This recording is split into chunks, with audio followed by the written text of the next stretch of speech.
This is going to be the trickiest review I think I've done all year. I'm going to just tell you straight out, because I don't want you to watch this review until you've seen the film. Not because I'm going to go full spoilers, but simply because anything I say about this movie is absolutely a spoiler. If you've seen the marketing material, you know they have done a great job not telling you what kind of horror movie Buddy is at all. You don't know if it's a slasher, you don't know if it's torture porn, you don't know if it's supernatural, you don't know if it's a cursed tape thing, you know fucking nothing. And that's by design, because I think that they intend to surprise people with how absurd this film is, and they also intend for the word of mouth to carry it, whether it's good or bad. I'm going to tell you straight out that I love this movie, and I fucking love this movie. This movie takes so many chances, so many risks. I say this to say that if you have any intent on watching this movie, do yourself a favor, put this video on your watch later, wait till you see it on Thursday or Friday, and then come back and watch this review, because I really love this movie. This movie is going to go under the radar. I have a small list of underrated movies that I think are going to go underseen, underappreciated, underloved. The Rivals of Amaziah King is one of them. That movie is easily in my top 5, and this movie, same story. It does so many things, and for me, he achieves almost every single one of them, if not all of them.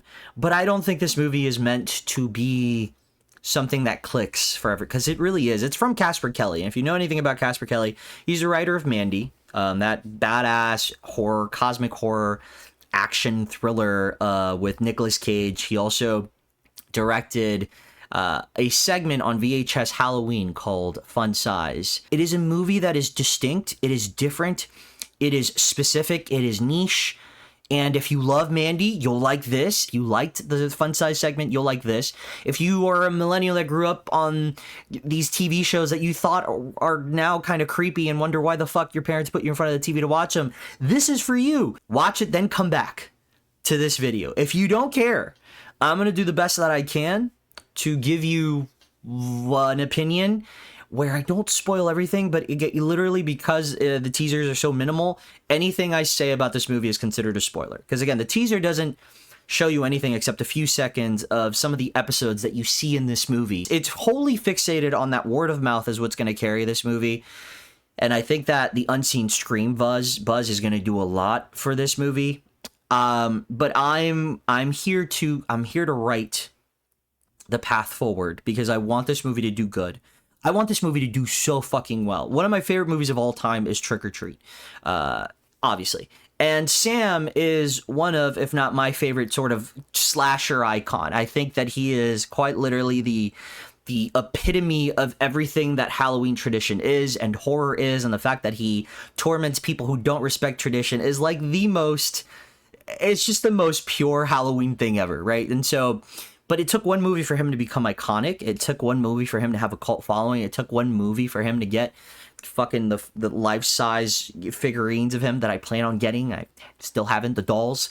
And so, and even as we wait patiently against our own will for a sequel, we're waiting. We're excited.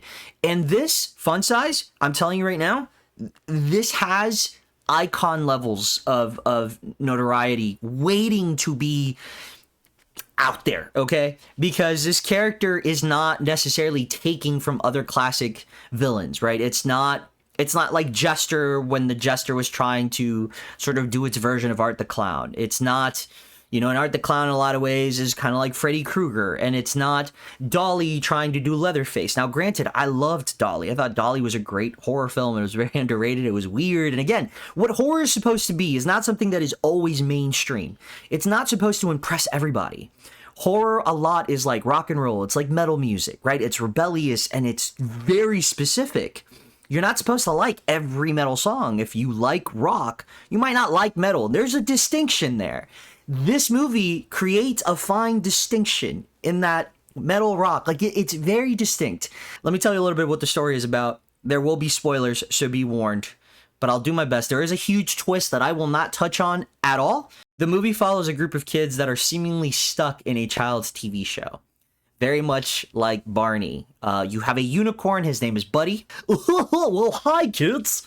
You want to sing a song? It's fucking cringy, but it works because it's exactly how I remember Barney. The show that you see, you were given a couple episodes and the purpose of this is to ease you into this disconcerting feeling that there is something very off about this show. As these kids sort of move on their day to day, they sing their songs about cleaning. They teach you life lessons about how to behave, how to say sorry, how to clean. They teach you about art. You have all these different in-universe mascots. I guess I can call them mascots. Are they mascots? What the fuck are they? He's got his ensemble cast. He's got a bunny. He's got a talking mailbox. You know, a lot of this shit also reminds me of, what is it, The Bear in the Big Blue House, I think? Like, he's got his talking mailbox. There's a talking train. Obviously, a reference to something that you already fucking know. And it is fully committed to the premise that this is a full-on episodes that you as adults are watching. And so, at first, you're like, oh my god, this is as cheesy and as cringy as I remember Barney was.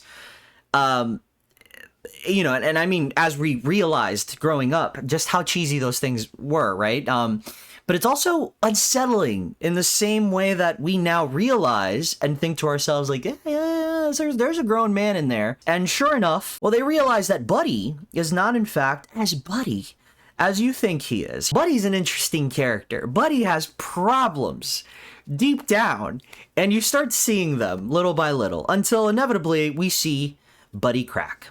I won't tell you how that happens, but my god, is it fucking funny. This movie has such an understanding, for me, of what dark humor should be, what it should feel like, what lines it should cross, where it should step over, where it should pull back, where it allows the audience to sort of take the joke and run with it instead of just beating it over the head. Like, it just, for me, the humor was fantastic. There's a second storyline to this film. There's in the second act, we touch on a new element of the story, which takes place in our real world, the one that you and I currently fucking live in. You're following a family, and the mother, played by the actress who played Sofia Falcone in Penguin, starts feeling strange. Like there's something off about her current existence. And she starts going on about how she thinks she's missing a child. She could swear that chair in front of her at the dinner table is usually occupied by a daughter. And so now you've got this sort of two things happening, two worlds colliding, right? You have Buddy's world and then you have our world. And how these stories collide, you truly will never fucking guess. When we talk about original movies, original horror movies, this is it. When we talk about something that pushes the boundaries, and not in terms of gore and violence, like we've got The Mummy, we've got Dolly, and it never promoted itself to be a fucking gore movie or anything, but there is some good stuff in here, but it's not about that. Like, this movie has so many moving elements. It touches on, like, deja vu. It touches on the Mandela effect. It touches on simulation theories. It touches on mental health. And on top of that, it's wrapped in this beautifully oversaturated world of bright colors and mascots that walk around creepily jolly. You start juxtaposing this against, like, the mayhem and the horror, and you're like, This is crazy because it should not work, but it's in its juxtaposition and its dichotomy and its sort of antithetical nature of, like, what it's showing you, the sets, and then what's happening, that you're like, holy fuck, this is as if Barney grew up with us after doing, like, the purest of crystal meth laced in shrooms, because it's crazy. Buddy is a hilarious fucking villain. The way that he treated the kids when he was edging on the line of evil. There's just so many moments where I laughed. Something as simple as, like, him guiding a kid and then just kind of pushing the kid and the kid almost tripping. It's like, why are you being a mean bully, dude? Be a grown unicorn. I can't help but be amused at, like, how unserious this is. It'll take itself unserious because it knows that the premise is stupid. And then seconds later, it'll completely switch up on you and go, The third act really just loses its mind in the best possible way. And the third act introduces this element that opens up the opportunity for so much more. And I'm so fucking excited. Like, I want support this movie, okay? Support this movie so we can get a sequel. There's so much cool shit that we can dabble into. We can get a solid trilogy from this movie. And really, if this is the baseline for how crazy we're going, I want to see a sequel. Because I want Casper Kelly to continue doing what he's doing, which is him going, fuck a studio, fuck other cooks in the kitchen. I'm gonna make the movie I want. This is him making a movie he wants. The difference between him making a movie he wants and Eli Roth making a movie he wanted with Ice Cream Man is that this is not just bare minimum and here's some blood. This is there's lore here that could carry a franchise, and I rarely say that about horror movies. Like, I rarely say that about killers in movies. I think, like, you know, you get a lot of slashers with some decent masks, but like rarely do I go like, yeah, I want to see a sequel. And I was like, that was a one-off, that was fun. I want to see 2, 3, 4, 5 of this shit. The children, wow, every single one of them. These kids are theater kids. They were incredible. They carried the moments where they were in. I never once was like, get me to Buddy or take me to the real world where we're dealing with the adults. No, I was like, where are the kids? Where are the kids? Are they okay? Where are we going? I really feel like there's something really special for horror fans here, of a special variety. If you do like the weirdness of Mandy, if you like the risks taken with you know, VHS, where every, you know, the VHS franchise, every movie, every short takes a chance, right? Like, these are concepts that could not work as full features. And I think that while there will be arguments for people to say like this doesn't work as a full feature, of course, if you're not ready to meet it on its own terms, I don't know if it's going to work for a lot of people. But immediately, because the trailer was so diluted of anything except like the images of the show, I did not anticipate the pacing. So I was always on a roller coaster ride. I was always going like, wow, this is where we're taking it. And then when we shift into the second act towards something else, I'm like, oh, okay, so how's this connected? And then we go to the third act.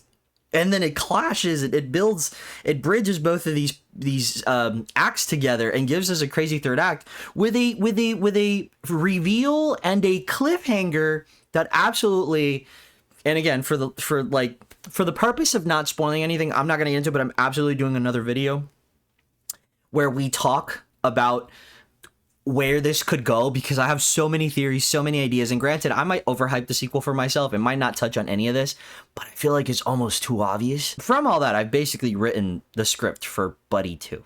This movie was just really fucking fun, man. I really had a good time with this movie. And sometimes I thought I was going to be like, what am I watching? But then it would do something where it was like, just relax. Like, you've trusted me this far. Just sit down, shut the fuck up.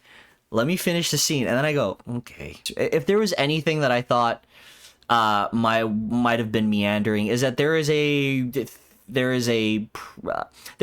thing in the third act, one of the first reveals, that I kind of imagined being another way, and the way that it was given wasn't as cool as I imagined it. You'll know what I'm saying when you watch it, because you probably maybe slightly feel the same way. But even still, you're like, dude, fuck it. This movie's given so much craziness and absurdity. This is absolutely the after effects of a high. I don't know what kind of thing that Casper was on. All right. I don't know how he put it in his body. Okay. I don't know if it's through the nose or through the veins, but my man was on something. Keep in mind, this is my channel, right? So like, I'm telling you how I feel, not telling you how you're going to feel. But I will say that if you and I have seen eye to eye on a few things, I think it's a safe bet you might like this. It's right up my alley.